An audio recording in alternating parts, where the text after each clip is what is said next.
All right, thanks for checking out this episode of the Thunder Underground podcast. My name is Trent. I'm Jason. And as usual, we've got a podcast here that we think, is a pretty good one. Mm-hmm. I think we got a little bit of conversation gold, if you will. Yes, on this episode, we're joined by Steve Ray, who around this area is very well known because he was the leader of the Pitbulls on crack. And he's also got a band that he's been a part of for the last several years called the Oklahombres, or Hombres, however you want to say it. That's right. He'll explain that to you here in a few minutes. That's right. And also Doomsday Junkie was another one of his bands.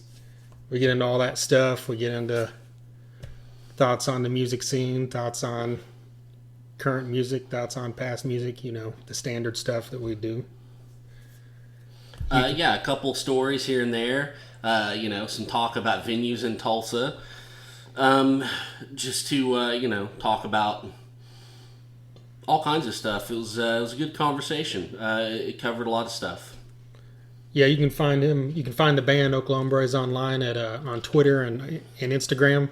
Both of those, it's at Oklahombres_band. And you can find us online at thethunderunderground.com. We're on Instagram, Facebook, YouTube, and SoundCloud, all under The Thunder Underground, all one word.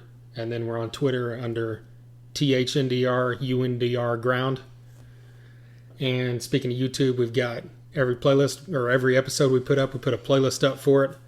So pull up our YouTube channel and subscribe to it, and then you'll find episode 14's companion playlist where we'll, you'll throw in some Pitbulls on crack and maybe, a few other gems like The Sword and a few bands we talk about that Steve's into, Led Zeppelin, Yep, you just tune in and find out what kind of bands we went over. Definitely. Well, let's get into this episode. We appreciate you listening. Go back in on our SoundCloud and check out some previous episodes. We've had some good guests, and we've got some more coming to you soon.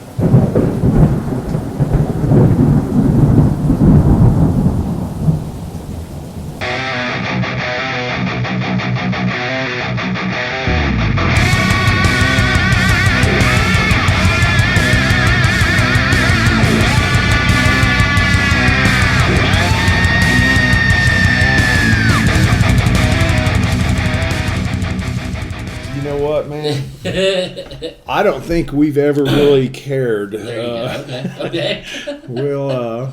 We'll take it any way you want to say it, because it is obviously spelling wise Oklahombres, the play on the word, but Spanish, that's hombre, and we all know that. Yeah. So I can tell you that from the stage, man, I've probably in drunken stupor said it both ways, and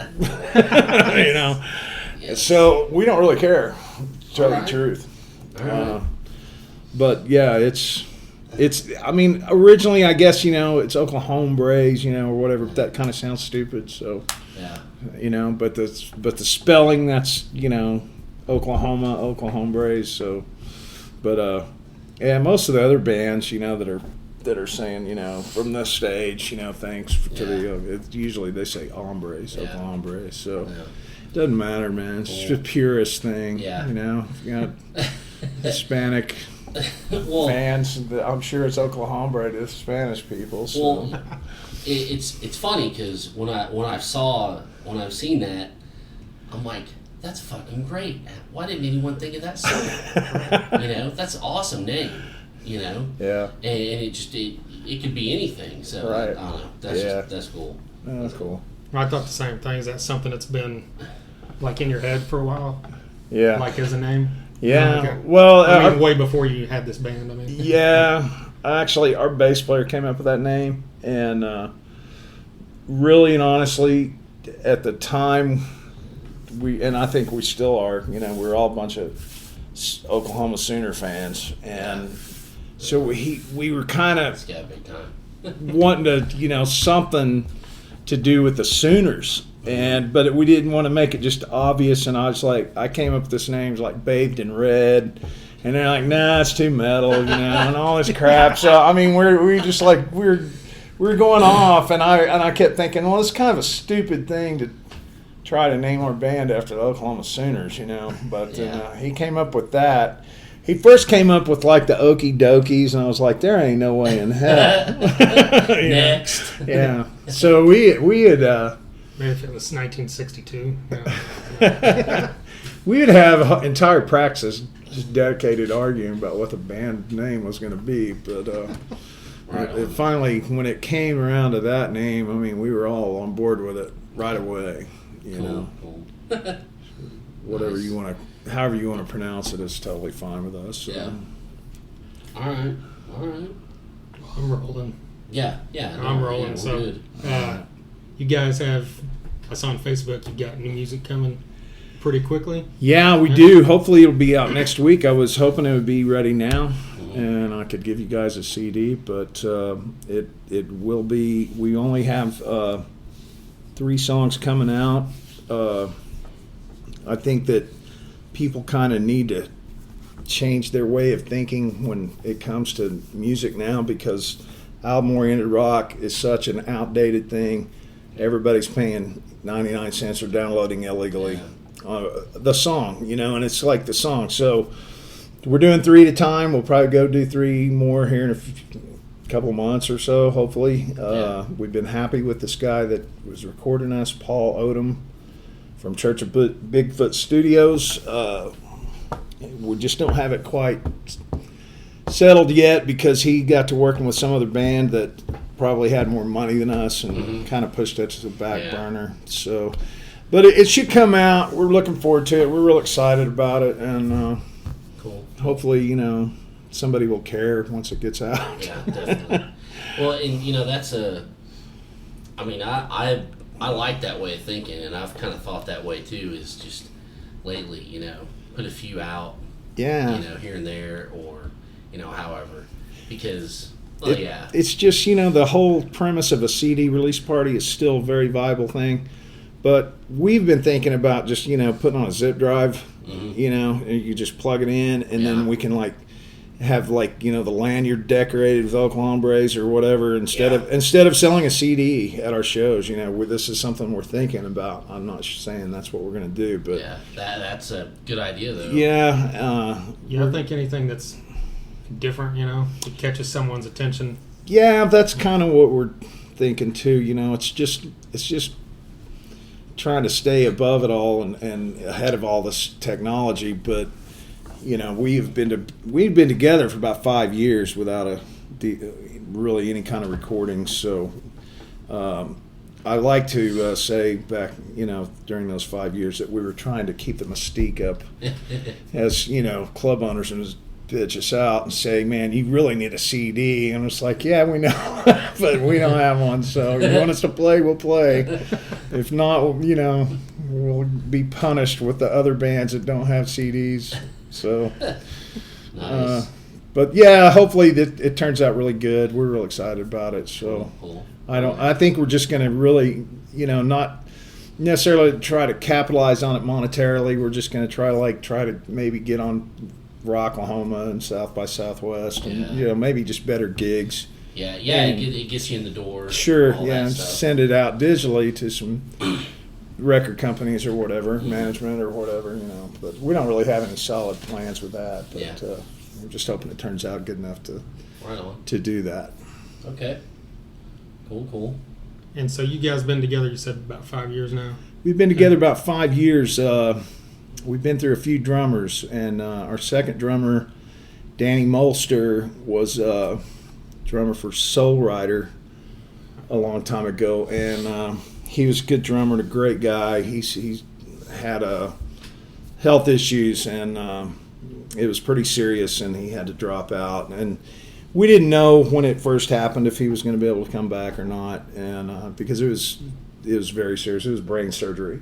Wow. So anyway, we kind of just spent a year in limbo. Just kind of it became more obvious as every day passed that he wasn't going to be able to come back and play. But he was so lucky to be alive, and he had kids, and and he can talk to his kids and see his kids, watch them grow up and interact with them, and he can still walk and and do things, you know. So he kind of, the part of his brain function was the motor skills or whatever, and it just wasn't able to, you know, pull off playing the drums, which we were all sad about, and I'm sure nobody was sadder about it than Danny. Yeah. But Danny has been to a few of our shows. He's a really good guy, and we really appreciate his support when we come out. Try to make a big deal about him being there, you know, when he is there. That's basically one reason that, you know, I'd say we were probably off for about a year because of that. We had just started playing some shows and just started making plans to record, and, you know, looked like the future was finally starting to get bright for us, and you know, it wasn't that way, and we had a hard time finding somebody to replace him, and we wound up with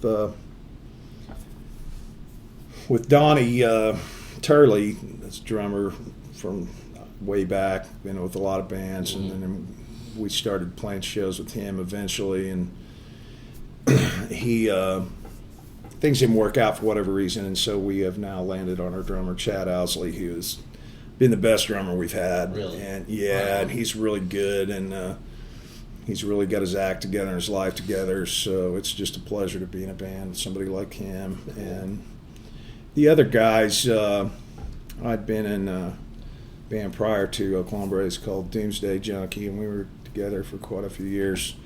And the lead guitar, Mark Cooper, and the bass player, Danny Roush, are currently in Oklahombres, and we're my bandmates in Doomsday Junkie, yeah. Nice. So Yeah, I remember. Oh, sorry. Oh, no, I was going to say, so it's almost the entire band except the drummer? Except the drummer and another guitar player. Okay. We have two guitar players, yeah. Yeah, I remember that name, just seeing it around before. Yeah. We really got into all this, but Yeah. right on. God, I had something else I was going to say. I can't remember.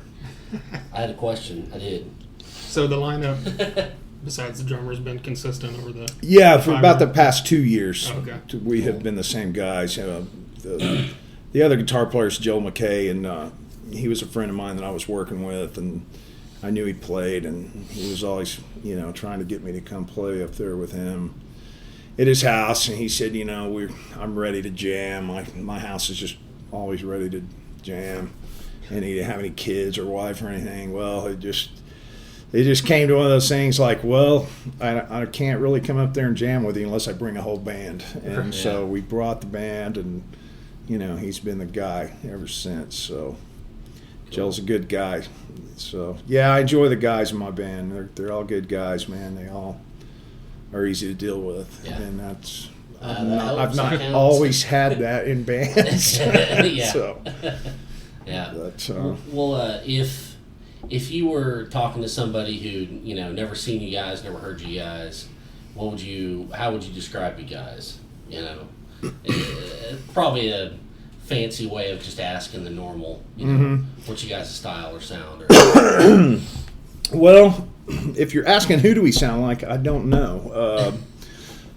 I don't think. That's good. I don't think we sound really exactly like anybody. I would say that we're just really kind of a hard rock band with a little southern rock leanings, and you know, a little metal leaning, and but it's just kind of, I've done the metal thing, really hardcore stuff, you know, for years with Pitbulls on Crack, and so this has been more of you know, return to my roots, just straight up rock. And so we kind of, I don't know, we just write things that are simplistic and easy to digest and kind of, you know, tickle our bone or whatever. And you know, if we like it, then hopefully everybody else likes it. So it's a fun, creative process with these guys. So for me, it really is. So sometimes it becomes a little burdensome because life just gets in the way, you know, of your creativity or whatever. Totally. And we all got kids and wives and houses and jobs and stuff like that, or at least some sort of combination thereof. And so, yeah, but this is a satisfying band to write with, you know, and I've really enjoyed working with these guys all these years, for sure. Right on.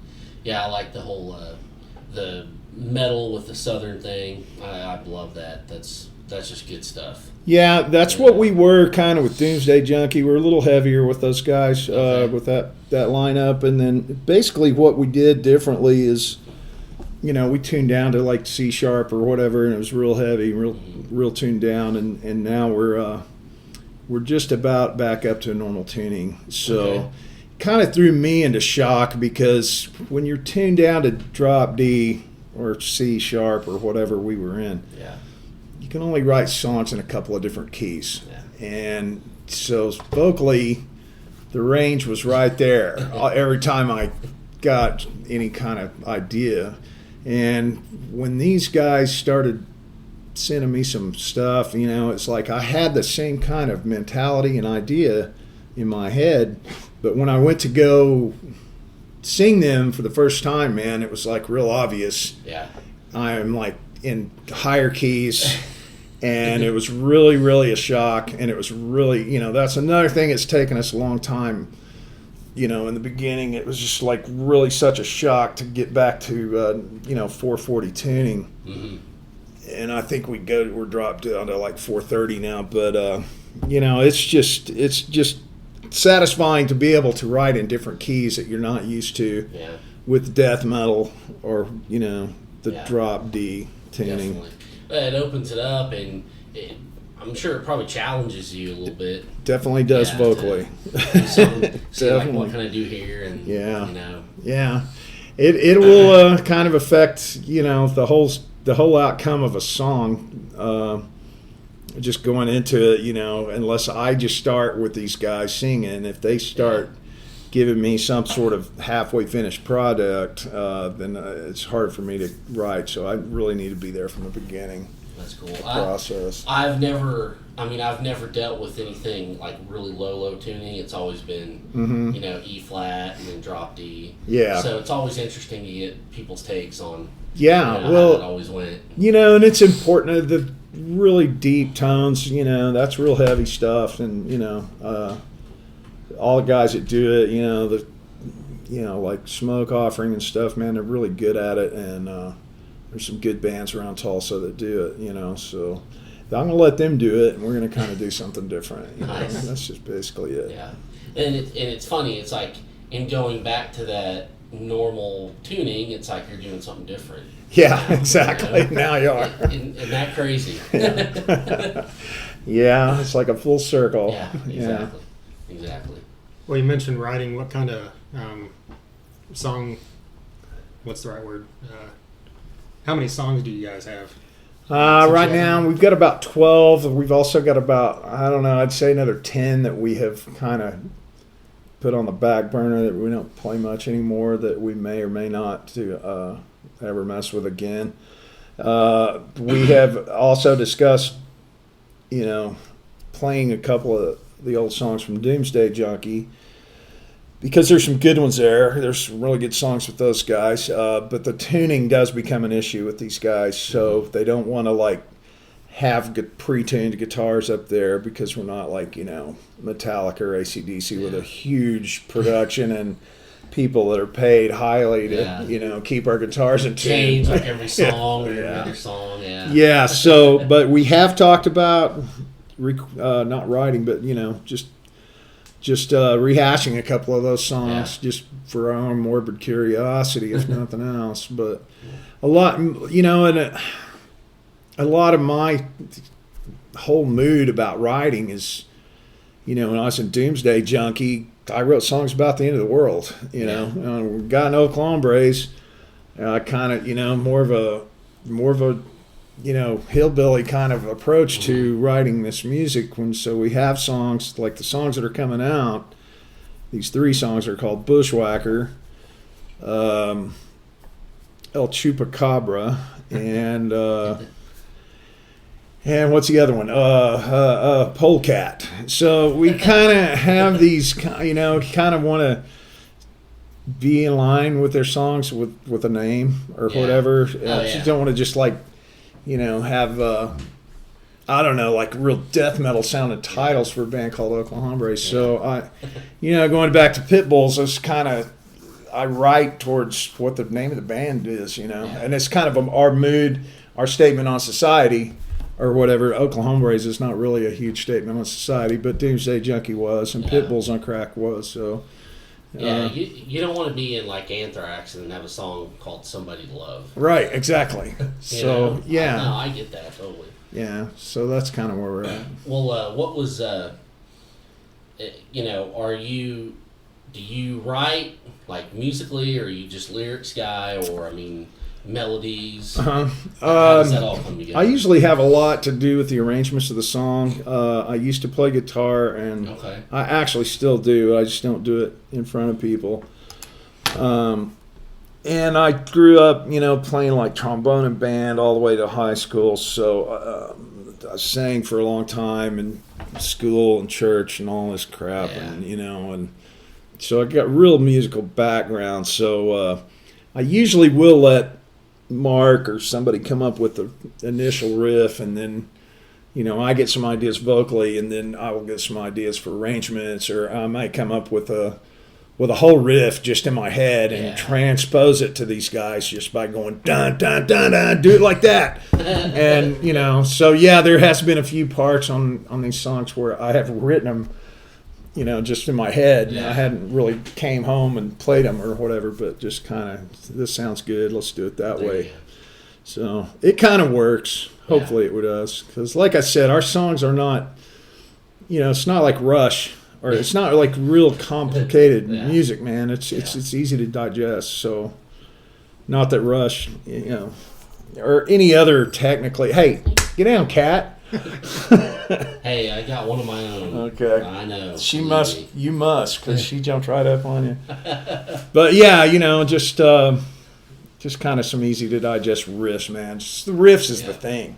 That's where I think. Totally. It's just like, you come up with a cool riff, and maybe it's been done before, but we're going to put our own spin on it because that's what we like to do, and satisfying, Oh yeah, there's nothing quite like a good riff. Yeah, for sure.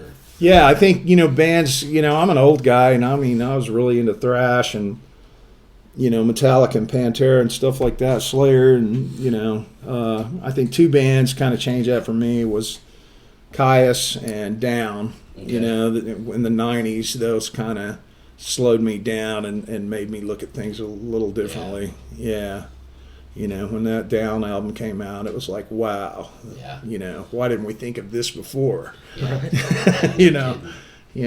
So, and then you had COC and all this other stuff. It was kind of just not having to like play really fast and technically proficient, just kind of the groove and the riff. And so that's where I've been for like 20 years, mentally with music. So that's awesome, and those are, like you said, those are two bands, Down and COC, that have they've really taught me. It's just funny that you say that. Taught us, just riff and groove. Yeah, exactly. Groove, Yeah. I mean, Pantera had a groove. Yeah, they did.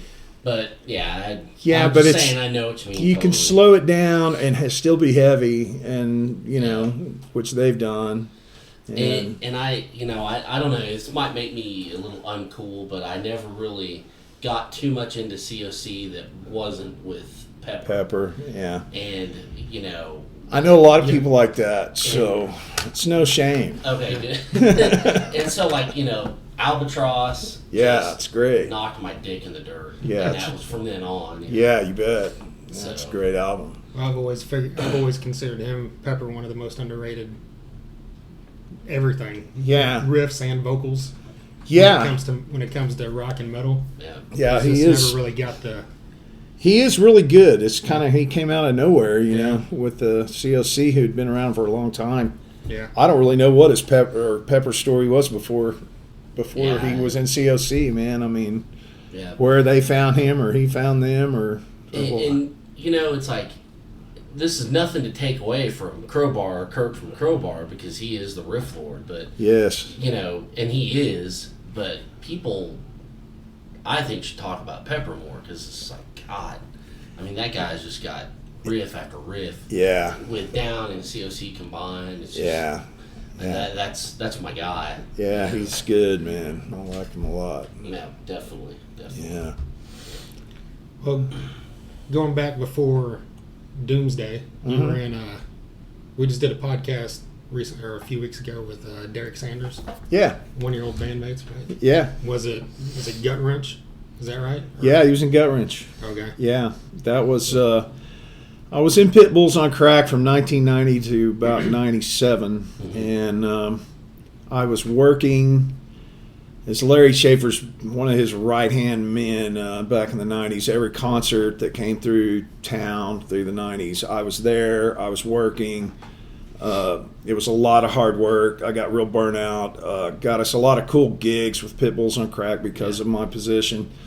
But I was pretty jaded, and after it was over with the Pitbulls, I stayed working there, and then I just decided I needed to get the hell out of Tulsa. So I took off, and I was gone for a year or two, and I was like down to Texas and the East Coast, and I came back and eventually got married and had a child. So I had been 5 years without a band because I was just so disillusioned and jaded. Yeah. I didn't really have any motivation. And Derek, I ran into him one night. I think my kid was like 2 months old. It was my first child. You know, and you're thinking, well, I'm going to grow up and be a dad and be responsible and all this crap. And Derek's like, hey, man, I got this guy. You know, we're playing. We really could use a vocalist. And I'm like, sure. And, man, he got me back into it, thankfully. Gutwrench wasn't the greatest band, and he's moved on with his, but it was a good start for me to get back to it. Yeah. It was pretty heavy, and he's doing Severmind, and I'm doing my thing. And he worked with us on a couple of Pitbulls reunions that we did, and Derek's a great guy, really good drummer. I really like working with him. He is one of the greatest drummers to work with. Musically, man, he really gets involved with the songwriting, and he's smart. He knows what he's doing. So he's a good guy, real good guy. Cool. Working all those shows that you did over the years and all these gigs. I mean, what are those, like, some crazy stories or things that which I'm sure you have a ton of, but like. This could be national, local. What are some things that bands do that just drive you nuts, or that, like, they should, like, watch out for and do this better? Well, I tell you, I could come up with some crazy stories. There's no doubt. There was a lot of crazy things going on. You don't have to name names or anything. Yeah. It's always interesting to see, like, Sometimes I don't. There's the crazy things might not even be associated with a band that I can remember working, but. To try to answer your question the best I can, it's just the odd thing about working those concerts is the bands that I liked never failed. You'd go up and feebly try to tell them you liked them. It's like you're in junior high trying to tell a girl you like her. Yeah. And they'll, say something shitty, and the bands that you like will always kind of disappoint you. Because you're in this position to be backstage and see them all day, and they will, like, be kind of snub you or whatever. Whereas the bands that you don't like, man, they're just so nice and they're just so cool and easy to work with, and maybe it was just I was in the wrong genres. I don't know, but I worked a lot of stuff, a lot of shows at Cain's, all the Edge Fest, stuff like that, and. A lot of hot shows, and we did Foo Fighters in the Cain's during the summer, man, like Nowhere Gone. Dude, we were there when he changed the words to Big Me about how hot it was. That I will never forget that show. That was awesome. It was way too hot. I just can't believe he didn't die, man. It was way too hot in there. They had, brought in these big fans, but there were so many people in there. They're just standing up against the fans, I was just like, they couldn't get any airflow to save their life.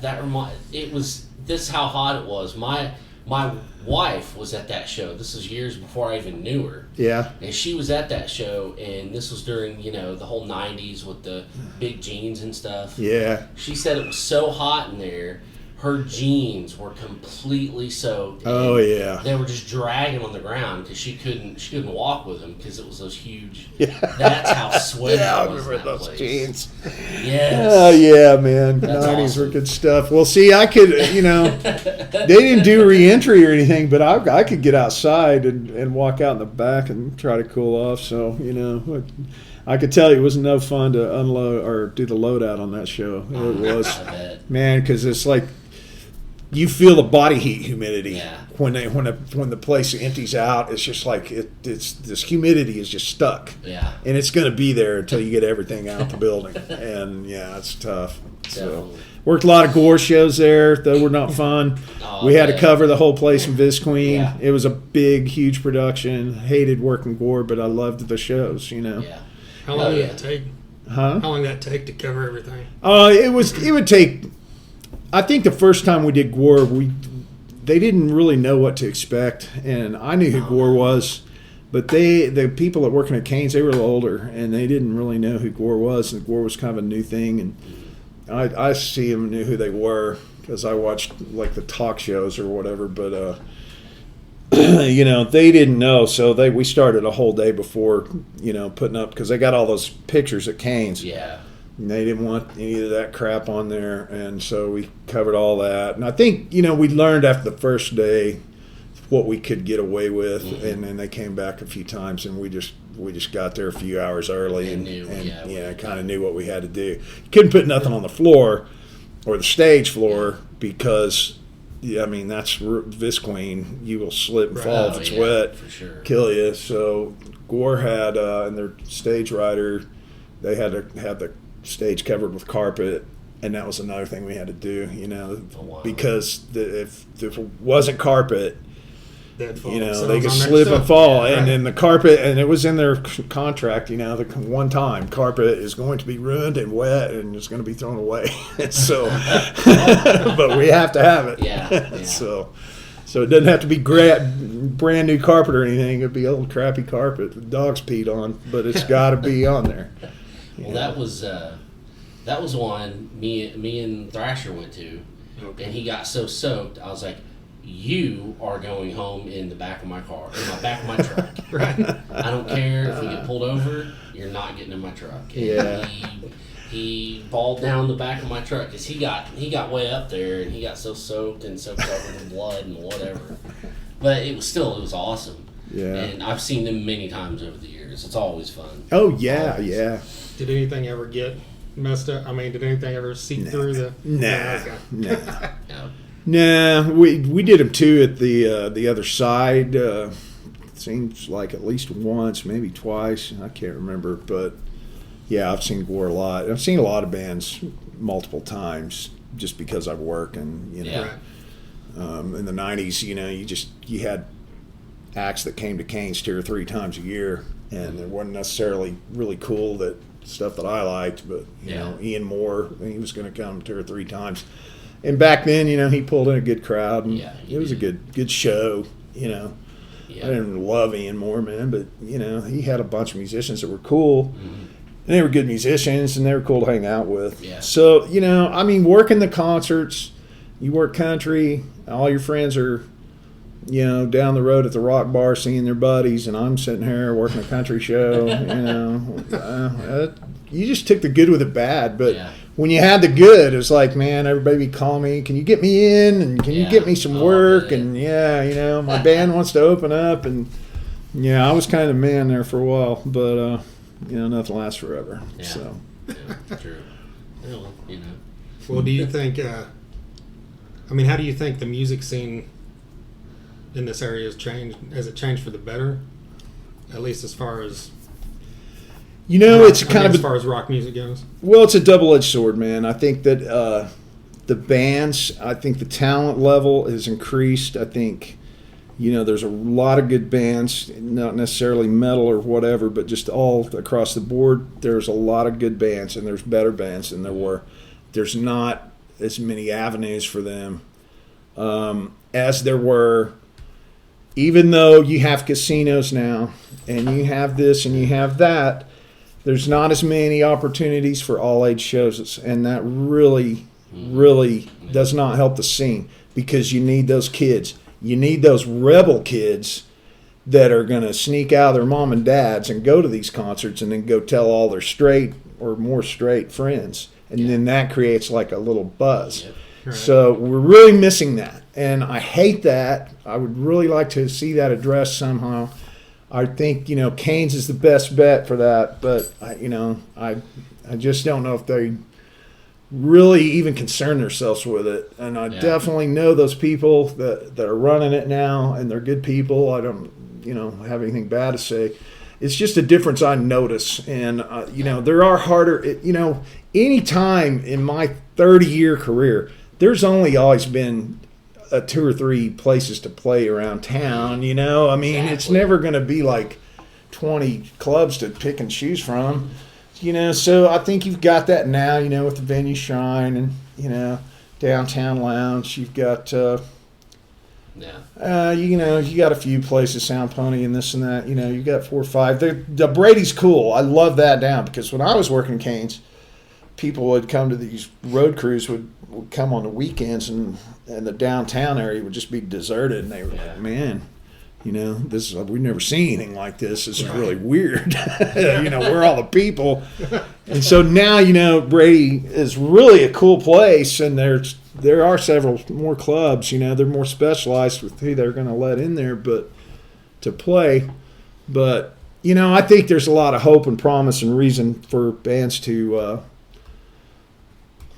kind of be optimistic about the scene. I really, really do. I just think that there needs to be some place that really caters to these all ages shows the way that it used to be.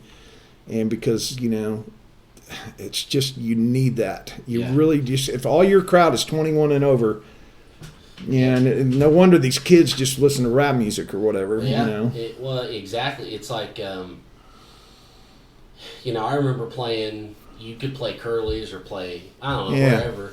And it's like that movie Airheads, where they're talking about, well, we played to the other bands and their girlfriends. Yeah. But we played a coffee house one time, and there's kids everywhere going nuts, jumping on the stage, jumping off, moshing, getting into it.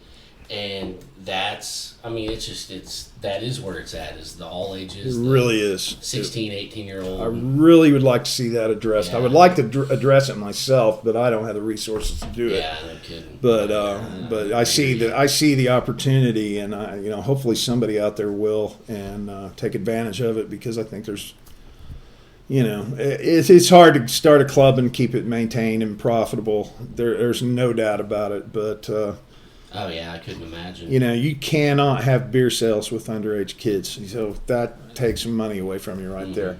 There's only so many Red Bulls they're going to drink, or rock stars and shit, So they only got so much money. Yeah. And but still, man, we really need it. As far as I'm concerned, that's really the big thing that's missing from the 90s. Yeah. You did have Icon and Cain's, and they cater to that constantly. I don't know if Cain still does. They just don't have they're more specialized in the kind of bands they bring. Yeah. Whereas, when I worked there, it was like really everything. You might have Bonnie Raitt one night and Misfits next. Exactly. And we've talked about that many times. It's like now it's all either like just kind of the hipster stuff, or maybe country now and then, and like maybe one or two Red Dirt rock shows a year. There's like. I can, like, sometimes I'll go down the list, and I'm like, I've heard of none of these. Yeah, I know. And I feel... And they say sold out. Is that my problem, or is that... And then, like, the one I've always noticed, and this isn't just because they're big right now and I'm digging on them, but I always noticed the one heavy show that they would always have would be Lamb of God.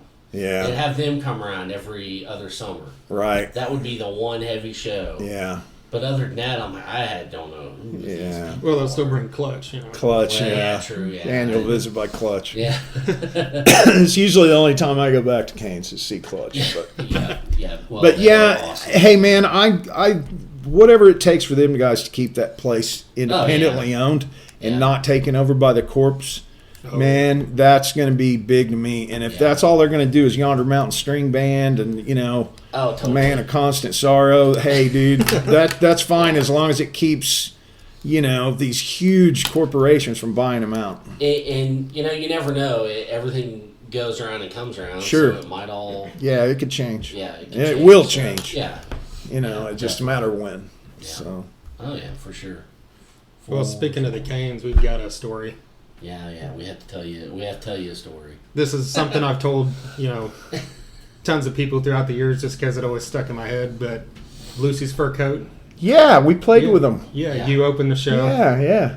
And there was like 5 or 6 of us, and then the rest of the crowd, I think, totaled like 8 more people. There's probably like 15 people standing there. Yeah, it was pretty lame. And it was literally like a line of people, like 10 feet from the stage. And I remember you came down off the stage and had everybody introduce themselves. So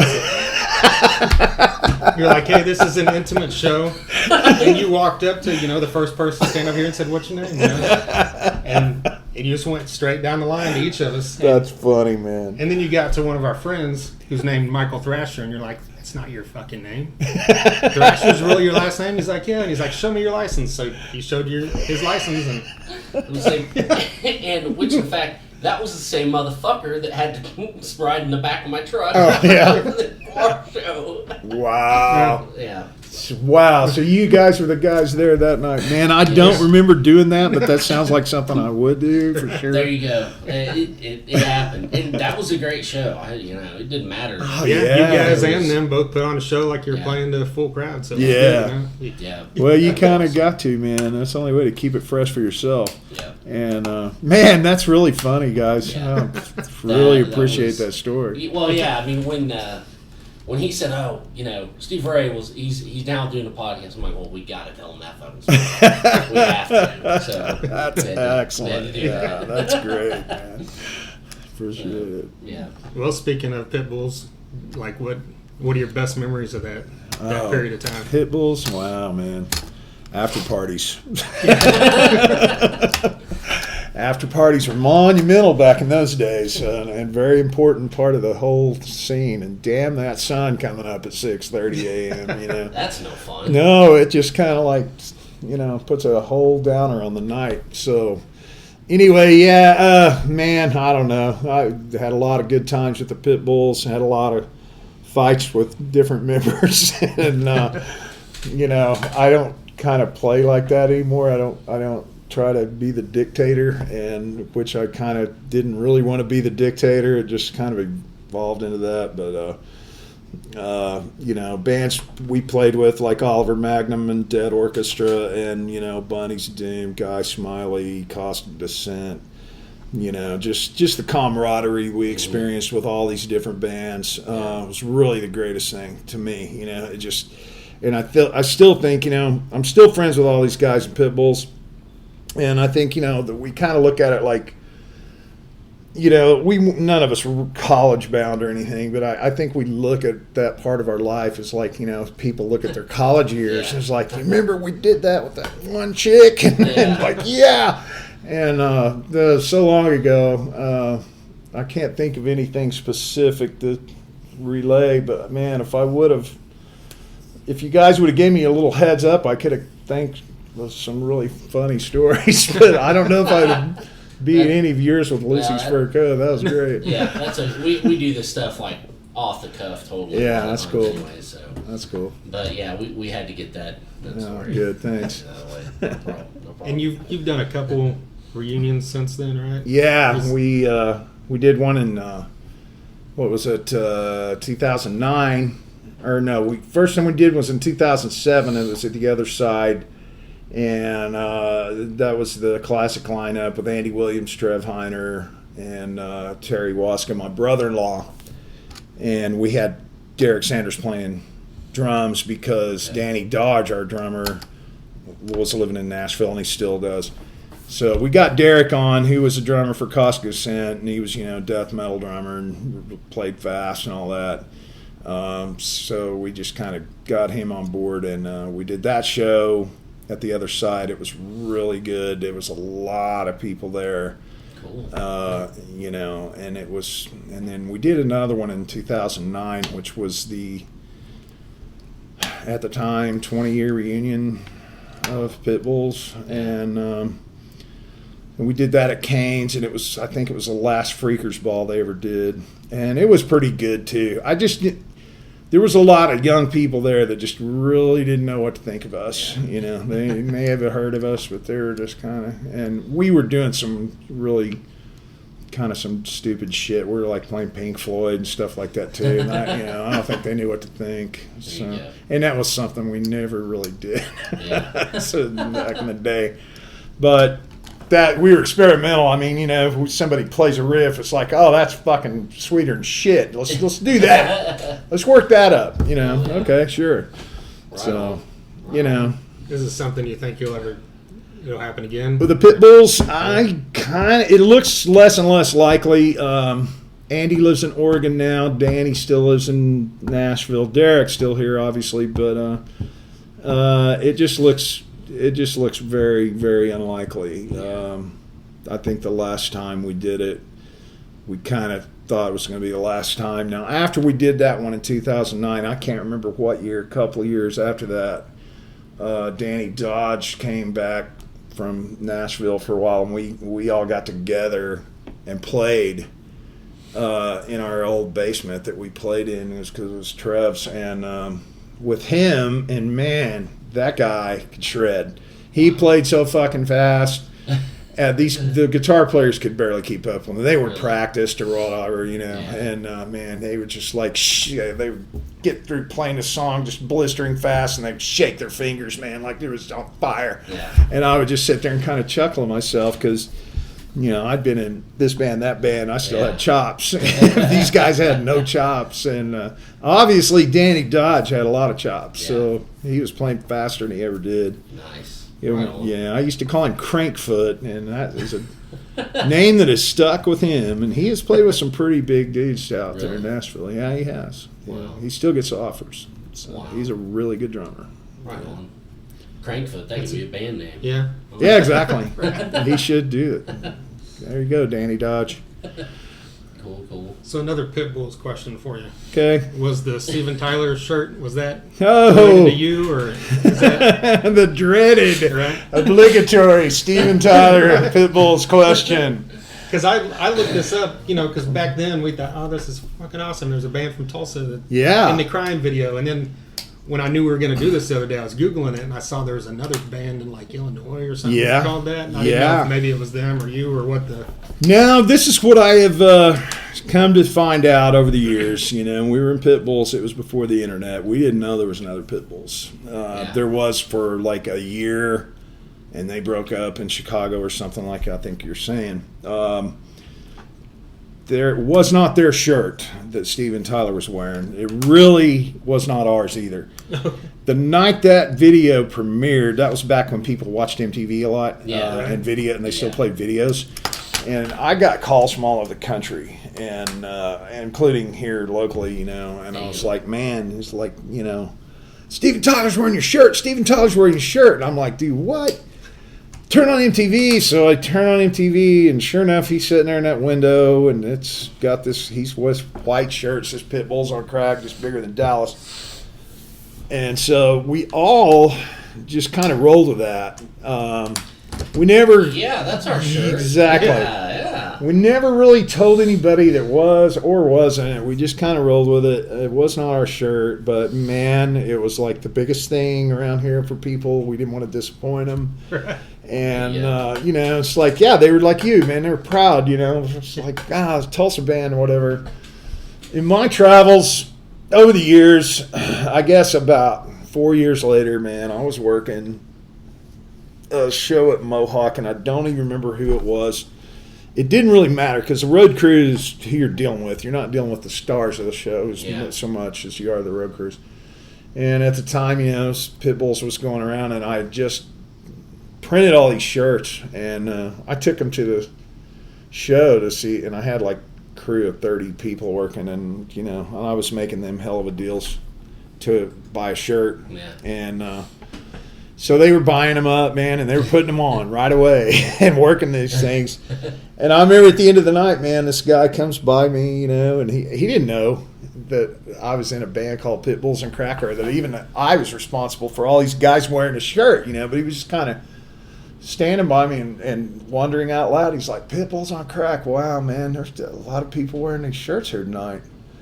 And I was like, yeah, and I didn't want to say anything. He goes, I wonder if these guys know who the Pitbulls on Crack are. And well, that kind of got my attention. I was like, and it's still without giving it away, I'm like, well, no, who are the Pitbulls, man? He said, well, they're a group of truckloaders in New Orleans. And they do, concerts. They load trucks. And there's truckloaders, there's always 4. And he said that Aerosmith was playing the show, and these 4 truckloaders had these shirts, Pitbulls on Crack, that shirt. Oh, man. And he said Steven Tyler just walked by and told one of them guys, I've got to have that shirt, which I can see all the stories I've heard about Steven Tyler, I can see him doing that. And he took that shirt off him, washed it, and then made it that video. We were in Starship one day, and there was a Cryin magazine. I don't know if it was kind of a European thing. Yeah. And it had Tyler on there, and it didn't have the shirt, but it just said in words, on the magazine cover, it said Steven Tyler on Aerosmith. We're Pitbulls on Crack. I'm like, wait a minute. No, you're not.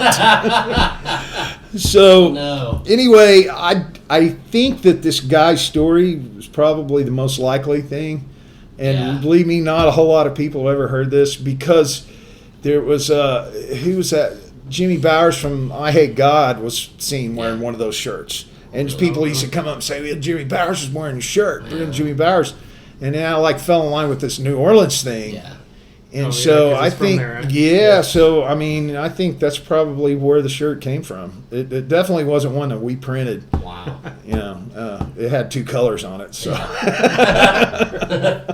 Well, to me, it always made sense because his wife at the time was from here. So I just right. assumed maybe he was here and that's saw what you guys or just heard of you guys or something. I didn't. Yeah, that's what we always said too when people would, come up and say, "Hey, man, how'd they get that shirt?" Well, his wife's from Tulsa. So yeah. So she just came by one of our shows, and we don't really know, but we do know that his wife's from Tulsa, and that was kind of our story.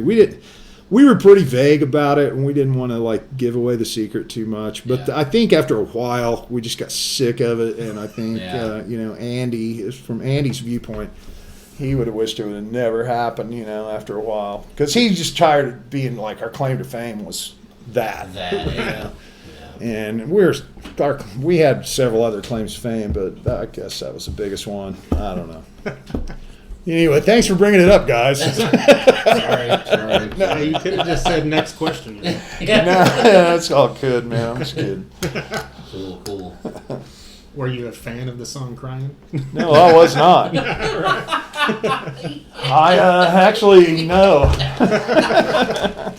I did like some Aerosmith back when I was younger, but that was the 70s. So. Oh, God. That's awesome. Well, speaking of that, what's your earliest memories of music, or what got you into? Well, there's a few. I don't really want to give away my age, but really, man, the first thing was the Monkees when I was a kid. When I was 5 or 6, that was big fun to me. Yeah. Watching those TV shows. When I started really getting serious, though, more. Like I said, I did play trombone in band. I was into bands, from this jazz kind of point of view, not necessarily rock. But when I did fall in, at a very early age, with Sabbath and Zeppelin, Ted Nugent was a big, huge influence on me back when I was younger. Of course, he's, the ultimate fucking target now as far as people, so you don't ever want to align yourself with him. So I'm not really doing that. It was so long ago that, there was just an influence. Nugent, Sabbath, Zeppelin, Grand Funk, Pink Floyd, shit from the 70s, man. Stuff from the 70s up until Ozzy and, you know, Randy Rhoads, Van Halen, you know, stuff like that, man. Just the classic stuff, man. I love it. Yeah. I still love it, you know. Yeah. There's certain songs I've heard on the radio so many times I don't ever need to hear them again. But, you know, the more obscure shit, man, I still want to hear. Yeah, exactly. It's that Crazy Train skip. Yeah, exactly. We don't need to hear that again. Yeah, exactly. Yeah. No, I still listen to the intro riff and then I skip. Yeah, there you go. Was it like, because you said earlier you play guitar kind of too, was there singing before, or was it guitar before, and when did you know that singing was your deal? Well, you know, I was really influenced by Jimmy Page and Ted Nugent to pick up the guitar. I wanted to be a guitar player. I didn't want to be a singer. I had been thrust in this singing spotlight from, you know, like I said, from school, choir, church, and all this stuff when I was real young, and I didn't want to do that. I mean, when I was that age, you know, talking about 8, 9 years old or whatever, that's a sissy thing to do. And so I didn't want to do it. So I became really influenced by Page and Nugent in the early days. And then, later, you know, Van Halen and Randy Rhoads. But our first band I had with my brother, you know, I had a buddy of mine that he thought he was going to be the singer, and that was going to be fine with me. I wanted to be Jimmy Page, and he could be my Robert Plant.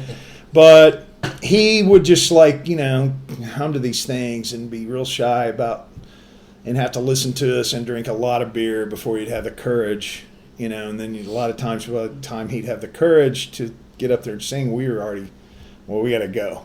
And so I would be sitting there trying to, he's like, come on, you know, and we had the mic set up. I was like, out of necessity, you know, and then he would stop coming, or he would like get drunk, get pissed off because we wanted to quit, and he just started singing. And so then after a while, just out of necessity, you know, I just started doing the singing, and my brother done some, and, you know, we were a 3-piece band doing cover songs and shit, but, you know, we were both trying our hand at singing, and I switched to the bass because a guy wanted me to play, and then that's when I was like, you know, the lead singer of that band. And that's when I met Andy, which we later became the Pitbulls. That was another band, and it just got to the point where I was, you know, probably partying too much and doing too much coke and all this shit, but so, you know, my voice would just struggle, you know, and, you know, you really have to take care of your voice. And you have to know how to take care of your voice. So it just became one of those things where I just wanted to concentrate on singing, because I just felt that playing guitar was just obstructing my singing somehow. And I also looked at the writing on the wall that, man, all these people are way better players than I am. And I'm a better singer than I am a player, so... You know, now I don't know that that's true now or not, but that's the way I felt at one time. Well, you know, that's, I mean, even though, you know, true or not, that's good that you knew what your role was, and because a lot of people don't get that. You know? Right. So that's cool. That's really cool. But I like to play guitar. I still play a little bit, you know, but I'm just to the point where I'm so rusty to get back into to be, you know, in front of people. I don't know that I ever will again, but that's cool. I can still act like I'm, you know, a rock star back there in that room, and we're playing this lick and that lick, and, you know, and I still can sing with these guys, and, you know, it works out. Oh yeah, that will work. That will work. Right. Well, vocally, who was your guys early on? Was it Robert Plant? Yeah, Robert Plant. Yeah, I mean, I think Robert Plant, Ian Gillan, Deep Purple, the early ones, you know, and then as time went on, you know, of course, is like, you know, Mike Patton and Phil, you know, from Pantera, and, you know, just different things that were going on. And after a while, it just became like, you know, you don't really have to sing like Robert Plant or, you know, Steve Perry from Journey. You don't have to be this proficient singer. You just got to, like, kind of like the music, you know, just come up with a fucking cool, like, vocal line, maybe some lyrics, and that's kind of where I'm, you know. But yeah, there's been a lot over the years, that's for sure. And there's a few in town I really like hearing, and John Holata's one of them. There's others, but yeah, Robert Plant, going back. Ian Gillan is still one of my favorites. Ozzy, man, stuff like that. I don't know, man. There's a lot of singers I like that you guys probably would be surprised that I do like, I can't even think of one offhand, but pretty much anybody that's been singing, professionally and is known for being a good singer, man, I'd probably respect the shit out of them, So, like Frank Sinatra, man. I mean, it's like, how could you? A lot of my working at Cain's I really hated country, man, and it kind of opened my eyes to other kind of music because Bob Wills and Texas Playboys, and you started getting into the history of that and, just kind of the legacy he left into our town and Cain's. And that kind of opened me up, working those country shows, man. It was like Merle Haggard come there. And it was like, man, I never liked anything he did. And every time I went to Muskogee, I lit up a joint just to fucking piss him off. And, but man, after a while when you're working these things, you develop different levels of respect. So, after a while, it's like you look back at some of the stuff that you may have overlooked over the years. And it's like, man, they're really good. Now I really appreciate them now. But it's like it takes the journey and the hindsight, to kind of look back and say, wow, Willie Nelson was really good, man. I don't know why I hated him so bad. Well, because there's stuff now that I love that I could not see the 20-year-old me. Right, exactly. In any way. Yeah. And it takes that appreciation. Sure. All that living. Yeah, and then, it's kind of those melodies or whatever ingrained in your head, and you're like, I fucking hate that song, and Michael Jackson, Jesus Christ, I don't want to hear Billie Jean ever again. And then it's like, then you hear it on the right sound system 20 years later or whatever, and you're like, hey, Eddie Van Halen plays on that shit. And also it's like I think just being from around here, even if you don't like it, especially growing up and being a kid, it gets so in you that somewhere down the line you're going to end up appreciating it somehow. Yeah, exactly. Somehow. You may not agree with it all or whatever, but, you could have an appreciation for, I don't know. Yeah. But, when you sing, man, and you really realize what a beating your voice goes through over the years, anytime you start hearing really good singers, you start, developing a little more respect for it. And I know a lot of people, just don't have any kind of respect for singing or singers or whatever. They're more into drums or guitar, and that's fine, man. I don't begrudge them that at all. Yeah. But to me, it's a big deal. And, I don't know. I wish I was as good of a singer as I think I am. That's always been my mantra, If I could just be as good of a singer as I think I am, man, I would really have something. So. Nice. Well, is there, speaking of like stuff now, are there like what kind of rock bands are you into most? Is it? Man, there is not much I am really into new. The Sword is like the newest stuff that I just think is great. They're good. Yeah, I love the Sword. I still like Clutch. I don't consider them really new anymore. People that are still making music, like Black Label. I don't consider that new anymore. The Sword I consider, this came out since the year 2000 or whatever.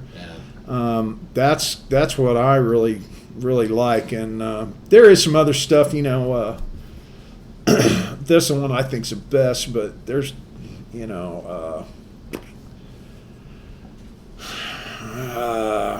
Mastodon's great, I love Mastodon, and there's a lot of good stoner rock bands out there now that I really like. I'm not really into the Swedish black metal or whatever, but I'm really more into the stoner rock, and cool. And there's it doesn't have to be, because I still like heavy stuff, man. I just I'm getting older and just I want to, I don't know, it's really hard for me to go to these concerts. I've worked so many. I've been to so many practices. I've been to so much exposure to fucking my hearing just getting blown out. That, man, it's hard to like. Just like, should I really go see this band and get my hearing blown out a little more, because it's not going to last forever, you know. And so that's one thing I have to look at anymore, because I'm getting old. But hopefully you guys aren't. But yeah, it's just the enormous amount that I've worked. And Jack White. Yeah.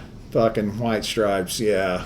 He killed my hearing worse than anything. Really? Yeah, I started working security in the 2000s, and they wanted me to go down there and work security in this certain function that I was going to have, and whatever. I got down there, and I don't know, some kind of power play, and they said, well, you have to work the stage, you know, and I'm like, okay, fine. And man, I didn't have any plugs. And dude, that guy is loud. Really? Yeah, it was the White Stripes. It was his sister or whatever, his wife or whatever the hell she is. I don't even know. It was the White Stripes, you know, quite a few years ago. And man, I was on that, you know, stage left, and my left ear still. It's never been the same, man. I should see the White Stripes. I really should. My God. Yeah, fuckers. Oh, man. Yeah, I mean, it's a White Stripes. Fuck them. Seven Nation Army. Come on. Oh, It's going to take 7 of you motherfuckers. Oh, no kidding. No kidding. Have you heard that new Sword song, The Dream? Yeah. There's 4 of them out, man. There's 4 of them? Okay. Yeah, you I'm need to check behind. them out. There's one called Mist and Shadows, and it's the best one. Okay. It's fucking. But yeah, it's a little bit different, man. It's a little. There's the 4 that I've heard. It's like, the Dream. I think it was the Dream Thieves. Dream Thieves. Yeah. There's that, and there's a couple more. One song called just High kind of. Country. It wasn't as heavy. You know? Not as heavy, Yeah. a little slowed down, a little polished, but it still kind of sounds like the Sword to me. Yeah. I can see where people will be like, you know, this is my jumping off point or whatever, but not really with me. But yeah, I really think it's really good. You know, the 4 they've got out, and I think the album drops next week, Tuesday or something. So. Have you heard of Crowbot? Yeah, I haven't really listened to them a whole lot, but I've heard a lot of people talking about them more than I've heard them. Yeah. So, yeah, they're kind of the buzz man going on right now. They've got a kind of a thing going on. Yeah, I haven't really listened to them. I'm gonna check them out. Yeah. But see, I don't know about the name, because it's like, well, it sounds like Probot, you know. Yeah. Crowbot, I don't know. They have a song called Chupacabra. Do they really? Yeah. Damn them. Well, ours is called about El that. Chupacabra. Oh, okay. See, there you go. Yeah. Right on. Well, do you guys have any gigs scheduled? Actually, we don't, man.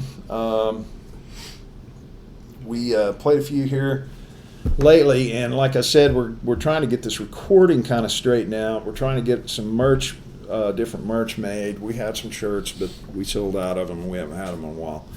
So this is our focus, and then once we get this recording kind of solidified and figure out what we're going to do with it, then I'm sure we will have some sort of semblance of a CD release party, because there's only 3 songs, so it's not.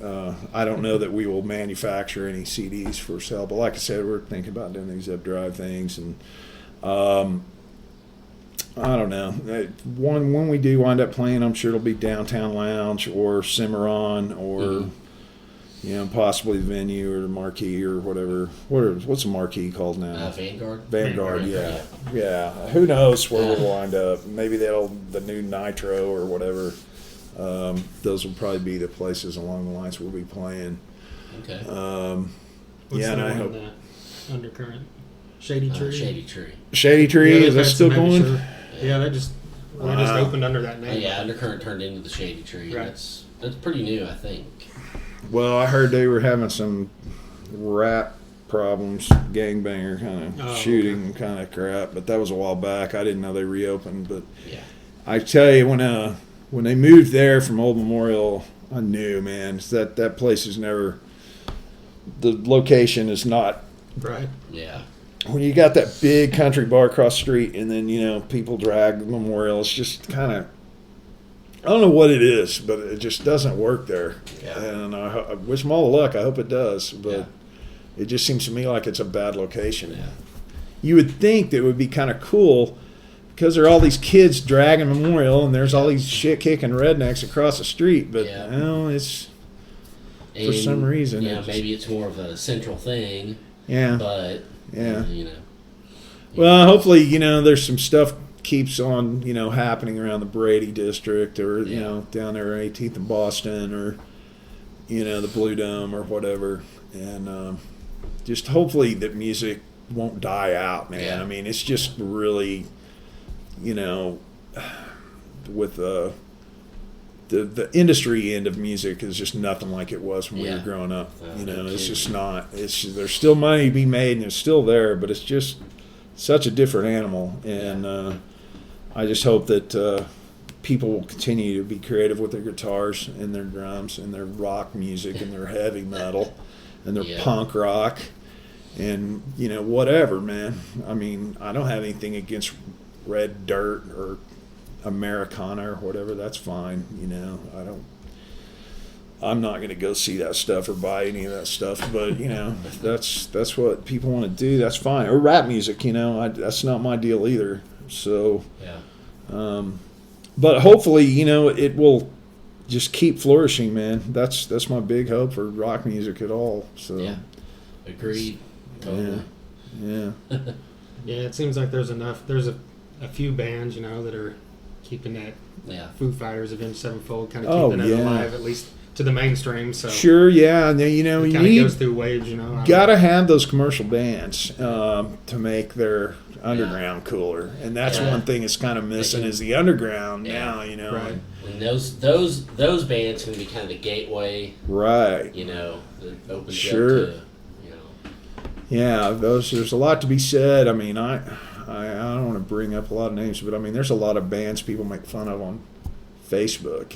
You guys know who they are: Nickelback and fucking Five Finger Death Punch. Yeah. Oh yeah, totally. But those bands, if they serve a purpose, if it's like these kids get into this, and then like you said, use that as some sort of wormhole into something cooler. Yeah. Well, and it's a perfect example, and I've said it before, is Black Veil Brides. People talk so much shit, but my 12-year-old comes home with a Black Veil Bride shirt, and these kids can see what they like and what those people like, right? Yeah, and just like you're talking about, it just flourishes. Yeah, and that's the hope. It is the hope, man, but it's definitely not. No guarantee that it's. Oh yeah, definitely. It definitely looks bleak, So I don't want to toot my horn, but that's one reason I'm glad that we're doing what we're doing. Because I'm just not just keeping my dream alive, just the whole thing. Contributing to it all, keeping it alive. Because local bands have been important over the years in every municipality. Mm-hmm. From that standpoint, like you're talking about, so you have these upper tier commercial bands, and then you have the underground, and then you've got the local bands, and a lot of these local bands throughout the years have been really on the brink of being bigger. There's been a few around here besides Pitbulls or whatever. There's been a few, and every city has those kind of bands. That just about made it, or just about broke out, or they're just so big they're floating, keeping their scene going, or whatever. They're contributing, to their scene or whatever. It's got to have it, but got to have those kids, man. Yeah, got to have some crazy kids in there. Well, it's good that you're doing your part. Yeah, I try to, man.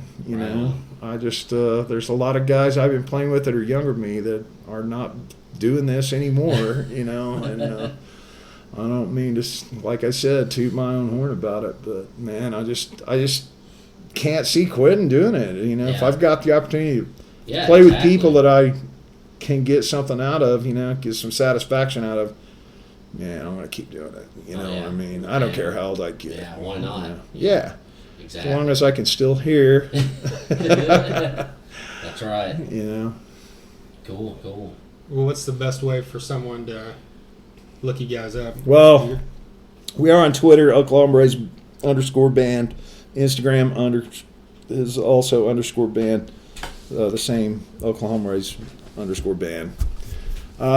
We have something on Facebook, but it was associated with Danny, our bass player, and I think he got, I don't know what the deal was, but he deleted his Facebook account, so he won't give us a password, so we can't really access it. So I think when this thing comes out, I will probably make a page, a different page, so he doesn't have to give me the password. And then, we're going to hopefully have this stuff on, I think we've got something on Reverb Nation right now, but it doesn't have vocals. It's kind of a demo thing that we did, which I think our bass player Danny put on.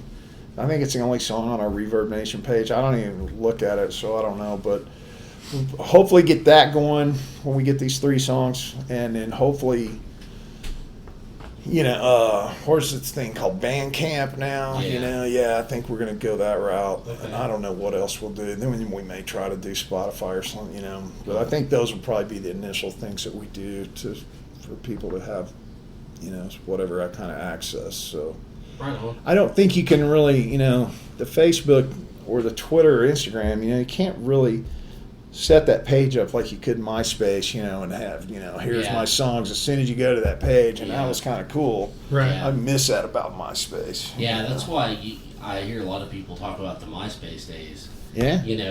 It's they talk about it as more of an era than a thing. Yeah. Because the minute you went there, totally. Yeah. I'm just saying that like I know what you're talking about. Yeah, it was just more accessible, and I don't know. Well, it's if you go to a band's Facebook, you have to go through a few different things to hear something. Yeah. And that can get a little tedious at times. Yeah, and people will lose interest and stop doing that. Yeah. It's like, man, you really have to be on fire to want to hear this. Because I got to punch 8 buttons and wait for downloaded shit. Whereas on MySpace, you went to the page and then you said punch on this. You have 8 songs on there or whatever, and bam. Yeah, and then you were listening to them. Yeah. And while you were typing to talk to them or whatever, Yeah. A lot of concept. So it's hard to kind of believe to me that it's not that. Yeah. And I guess it's some sort of monetary thing where, everybody's got to get their hand into it. And, you punch a button here, somebody else getting, whatever. So that's the way it all works. Clicks equal dollars or whatever. Oh, yeah. Cool. Yeah. You got anything else? I think we're good. Cool, man. It was a good hour, good time. Good deal, man. We appreciate you doing this. Well, thank you guys for coming out and doing this, man. I really appreciate it. It's good to meet you guys, and I'm just really that Lucy's Fur Coat thing, man. I cannot wait to tell some dudes that.